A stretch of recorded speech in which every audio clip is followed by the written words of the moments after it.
Hello everyone. Is water wet? I mean, it's obvious. Just so obvious that water would be wet. Or is it? Because contrary to popular belief as opposed to the unpopular, some may or may not propose to us the idea that water is actually dry. But this couldn't possibly be true. I mean, there's no way.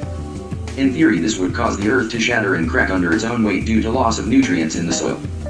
But before we talk about that, I have to mention how in what insane corrupt world those two could be linked. It just doesn't make any sense. But then again, nothing is impossible. Well, let's back up a bit. Take your mind back to about 5500 BC. Or so.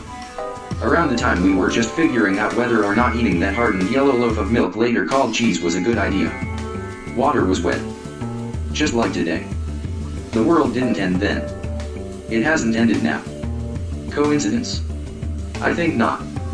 In theory, this should mean that water simply must be wet. But for those of you who aren't yet convinced, allow me to explain. Water, over a period of time, tends to disappear. But where does it all go? In the sky? Maybe. But in order for that to be true, water would have to grow wings. Which the observant of you slithering among the crowd for whatever reason might have noticed it lacks such a unique feature. So does this end the theory right here? Dead on the vine. Forcefully gravitated towards a chronic state of unliving? Perhaps.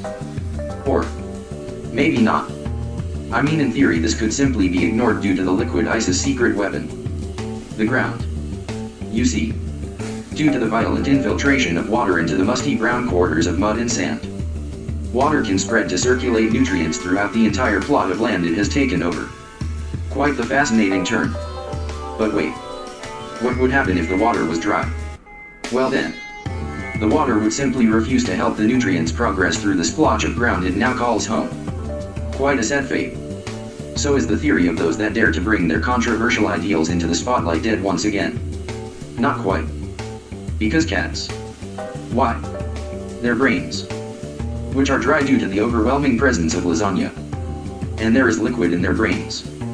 So when a cat passes on and unlocks the afterlife DLC, their brain water is added to the ground, essentially replenishing it of any distant nutrients it may have missed out on. And therefore, I have to admit, the idea may sound silly, even stupid at first glance. But in actuality, it's really just simple biology of everyone's second favorite animal. Thanks for watching. See ya.